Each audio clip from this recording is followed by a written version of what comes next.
हरे कृष्णा। वेद सारथी में आपका स्वागत है। आज हम समझेंगे कि यह भौतिक जगत जिसमें कि अनंत कोटि ब्रह्मांड है, इसका निर्माण किस प्रकार से हुआ। हमने पिछली वीडियो में चर्चा की थी कि एक ब्रह्मांड में कौन कौन से 14 प्रकार के ग्रह मंडल हैं। बहुत संक्षिप्त में हमने वह चर्चा की थी। अब इसी प्रकार से जो अनंत कोटि ब्रह्मांड है वह किस प्रकार से उत्पन्न हुए, हम उसके बारे में आज जानेंगे। ब्रह्मांडों की संरचना जानने के लिए हमें पहले समझने होंगे भगवान श्री कृष्ण के 3 पुरुष अवतार, जो कि है कारणोदक्षाई विष्णु, गर्भोदक्षाई विष्णु तथा क्षीरोदक्षाई विष्णु।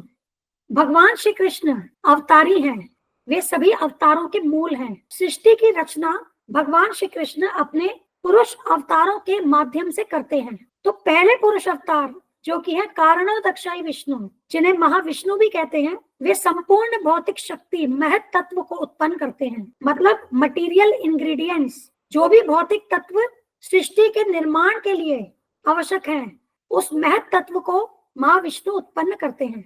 इन्हीं के विस्तार गर्भोदक्षाई विष्णु, वे समस्त ब्रह्मांडों में प्रविष्ट होकर उनमें विविधता उत्पन्न करते हैं। और गर्भोदक्षाई विष्णु के ही विस्तार क्षीरोदक्षाई विष्णु, वे समस्त ब्रह्मांडों में सर्वव्यापी परमात्मा के रूप में रहते हैं। और यह परमात्मा प्रत्येक जीव के हृदय में स्थित है तथा वे प्रत्येक परमाणु के भीतर भी स्थित है। यहाँ इस स्लाइड पे जो आपको श्लोक दिख रहा है, ये हमने भगवत गीता के 7.4 के तात्पर्य से लिया है और इसका संदर्भ सात्वत तंत्र में आता है। और इसमें यह बताया गया है कि जो भी जीव इन तीनों विष्णु रूपों को जान लेते हैं, वे भव बंधन से मुक्त हो सकते हैं। अब सृष्टि की संरचना से यह प्रत्येक पुरुष अवतार किस प्रकार से जुड़े हैं, हम इसके बारे में आगे चर्चा करेंगे। कारणोदक्षाई विष्णु, महाविष्णु। कारणोदक्षाई विष्णु आध्यात्मिक आकाश में कारण सागर में स्थित हैं। और ये महाविष्णु जैसे ही अपने श्वास छोड़ते हैं, तब असंख्य ब्रह्मांड उनकी त्वचा के छिद्रों से निकलते हैं। और ये जो असंख्य ब्रह्मांड हैं, ये कारण सागर में छोटे बुलबुलों की तरह दिखाई देते हैं। अब यहाँ आप देख रहे हैं ये छोटे छोटे बुलबुले, ये वास्तव में ब्रह्मांड हैं। और ऐसे ही अनंत कोटि असंख्य ब्रह्मांड हैं और ये कारण सागर में बुलबुलों की तरह यहाँ दिखाई पड़ रहे हैं। और आगे जाकर के इन्हीं ब्रह्मांडों में सृजन प्रक्रिया होती है। इन ब्रह्मांडों की जो अवधि है वह महाविष्णु के श्वास के बराबर है, क्योंकि जब महाविष्णु श्वास अंदर लेते हैं तो ये सभी ब्रह्मांड जो हैं ये उनमें वापस प्रवेश कर जाते हैं। तो समस्त भौतिक तत्व जिनसे ये सब ब्रह्मांड बने हैं तथा समस्त जीवात्माएं, ये सभी सुषुप्त अवस्था में अगली रचना के समय तक इन महाविष्णु में स्थित रहती हैं। और इसके बाद महाविष्णु जब फिर से श्वास छोड़ते हैं तो ये असंख्य ब्रह्मांड, इनकी रचना पुनः होती है। और इसी प्रकार से यह भौतिक जगत, ये अनंत कोटि भौतिक ब्रह्मांड सृजन, पालन तथा विनाश के शाश्वत चक्र से गुजरते हैं। तो ये जो कारणोदक्षाई विष्णु है, यह सामूहिक ब्रह्मांडों के परमात्मा है। मतलब इन सभी ब्रह्मांडों के, इन सभी असंख्य ब्रह्मांडों के परमात्मा जो है वे कारणोदक्षाई विष्णु है। अब इन्हीं कारणोदक्षाई विष्णु के जो विस्तार है वह है गर्भोदक्षाई विष्णु। अब यहाँ आप देखिए, इन बुलबुलों को भी गौर से देखिए, तो इसमें भी आपको विष्णु जी दिखाई देंगे। तो ये जो बुलबुलों में जो विष्णु जी दिखाई दे रहे हैं, ये है गर्भोदक्षाई विष्णु, जो कि कारणोदक्षाई विष्णु के ही विस्तार हैं। तो इसका मतलब क्या हुआ कि जब कारणोदक्षाई विष्णु ने श्वास बाहर लिया, इनकी त्वचा के छिद्रों से जो अनंत कोटि ब्रह्मांड बने, इसके बाद कारणोदक्षाई विष्णु ने गर्भोदक्षाई विष्णु के रूप में विस्तार लेकर के इन सभी ब्रह्मांडों में यहाँ प्रवेश किया। अब देखिए, ये जो गर्भोदक्षाई विष्णु है, वे प्रत्येक ब्रह्मांड में अपने पसीने से आधा ब्रह्मांड भर देते हैं, जिसे गर्भ सागर कहते हैं। और फिर अनंत शेष की शैया पर वे शयन करते हैं, जैसा कि आप यहाँ चित्र में देख रहे हैं। और इनकी दिव्य संगिनी लक्ष्मी देवी निरंतर तथा भक्ति पूर्वक इनकी सेवा करती हैं। और गर्भोदक्षाई विष्णु जी की नाभि से एक लंबे तने वाला कमल का पुष्प निकलता है और इस कमल के पुष्प पर ब्रह्मा जी उत्पन्न होते हैं। तो ये जो ब्रह्मा जी हैं, ये प्रत्येक ब्रह्मांड में पहले जीव के रूप में उत्पन्न होते हैं। इसका मतलब क्या हुआ? हर ब्रह्मांड के अपने अपने ब्रह्मा जी हैं, जिन्हें फिर भगवान श्री कृष्ण सशक्त करते हैं, जिससे कि वे उन ब्रह्मांडों में सृष्टि की पूरी रचना करें।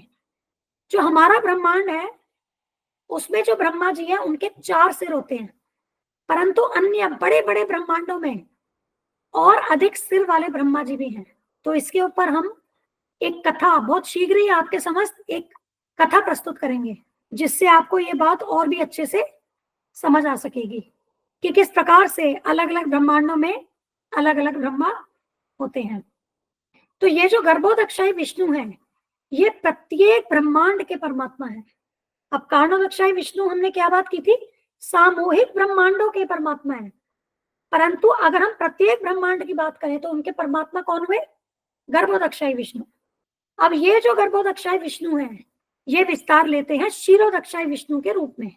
अब गर्भोदक्षाई विष्णु कहां पर स्थित है? वे गर्भ सागर में प्रत्येक ब्रह्मांड में स्थित है। अब वहां पर प्रत्येक ब्रह्मांड में वे क्षीरोदक्षाई विष्णु के रूप में विस्तार लेते हैं। और ये जो क्षीरोदक्षाई विष्णु है, वे ब्रह्मांड में क्षीर सागर में श्वेत द्वीप पर निवास करते हैं, और क्षीर सागर में वे अनंत शेष पर शयन करते हैं, और लक्ष्मी देवी उनकी सेवा में रहती हैं। क्षीरोदक्षाई विष्णु संपूर्ण ब्रह्मांड का पालन करते हैं, और जब भी देवी देवता किसी मुसीबत में होते हैं तो वे क्षीर सागर के तट पर क्षीरोदक्षाई विष्णु के पास आते हैं और प्रार्थना करते हैं। देवताओं की एक विशेष प्रार्थना होती है जो वे क्षीरोदक्षाई विष्णु के प्रति करते हैं, जिसे पुरुष सुक्त प्रार्थनाएं कहते हैं। और फिर देवताओं के संकटों को दूर करने के लिए, दुष्टों का संहार करने के लिए क्षीरोदक्षाई विष्णु ब्रह्मांड में, भौतिक जगत में प्रकट होते हैं। यद्यपि सभी अवतारों के मूल जो स्रोत है वे भगवान श्री कृष्ण है, परंतु जब ये अवतार भौतिक जगत में प्रकट होते हैं तो वे क्षीरोदक्षाई विष्णु के माध्यम से प्रकट होते हैं।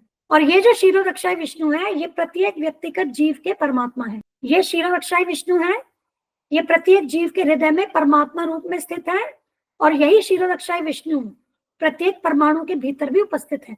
भगवत गीता के 15वें अध्याय के 15वें श्लोक में तथा 18वें अध्याय के 61वें श्लोक में बताया गया है कि भगवान प्रत्येक जीव के हृदय में परमात्मा रूप में स्थित है। सर्वस्य चाहम हृदय सन्निविष्टो मत्तः स्मृतिर् ज्ञानम अपोहनम च वेदेश्च सर्वैरहम एव वेद्यो वेदांत कृद्वेद विदेव चाहम। मैं प्रत्येक जीव के हृदय में आसीन हूँ, और मुझसे ही स्मृति, ज्ञान तथा विस्मृति होती है। मैं ही वेदों के द्वारा जानने योग्य हूँ। निस्संदेह मैं वेदांत का संकलन करता तथा समस्त वेदों को जानने वाला हूँ। ईश्वर सर्वभूतानां हृदयेषु अर्जुन तिष्ठति भ्रामयन् सर्वभूतानि यंत्रारूढ़ानि मायया। हे अर्जुन, परमेश्वर प्रत्येक जीव के हृदय में स्थित है, और भौतिक शक्ति से निर्मित यंत्र में सवार की भांति बैठे समस्त जीवों को अपनी माया से भरमा रहे हैं। तो ये दोनों श्लोक बताते हैं कि भगवान परमात्मा रूप में प्रत्येक जीव के हृदय में स्थित है, और वो जो विस्तार जो परमात्मा रूप में प्रत्येक जीव के हृदय में है, वह है भगवान श्री कृष्ण के पुरुष अवतार क्षीरोदक्षाई विष्णु। अब ब्रह्मा जी, जो कि गर्भोदक्षाई विष्णु जी की नाभि से निकले कमल पर उत्पन्न होते हैं, उन्हें भगवान विशेष शक्ति प्रदान करते हैं, जिससे कि वे विभिन्न ग्रह प्रणालियां तथा जीव की प्रजातियों की रचना करते हैं। तो ग्रह प्रणालियां तो क्या हुई? ये जो हमने 14 भुवन, 14 ग्रह मंडलों की बात की थी, तो ये ग्रह प्रणालियां हो गई। और जीव प्रजातियां क्या है? 84 लाख योनियां, मतलब 84 लाख के विभिन्न प्रकार के शरीर। सृष्टि की रचना को पुनः समझने के लिए तीनों प्रकार के पुरुष अवतार यहाँ पर दर्शाए हैं। तो पहले देखिए कारणोदक्षाई विष्णु या महाविष्णु, वे अनंत कोटि ब्रह्मांडों को उत्पन्न कर रहे हैं। ये विस्तार लेकर के गर्भोदक्षाई विष्णु के रूप में फिर ब्रह्मा जी को उत्पन्न करते हैं, और ब्रह्मा जी उनसे विशेष शक्ति प्राप्त करके सृष्टि की रचना करते हैं। और फिर गर्भोदक्षाई विष्णु क्षीरोदक्षाई विष्णु के रूप में प्रत्येक जीव के हृदय में तथा कण कण में, प्रत्येक परमाणु में उपस्थित रहते हैं। तो इस प्रकार से सृष्टि की रचना होती है। हमने बहुत ही संक्षेप में आपको इस विषय में बताने का प्रयास किया। हम आशा करते हैं कि आपको यह समझ में आया होगा।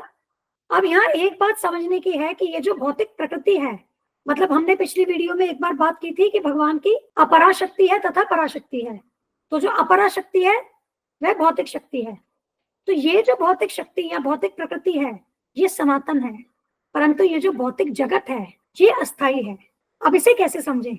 क्योंकि देखिए जो ये भौतिक जगत है ये तो भौतिक प्रकृति के तत्वों से ही बन रहा है जो कि स्थायी है, जो कि सनातन है।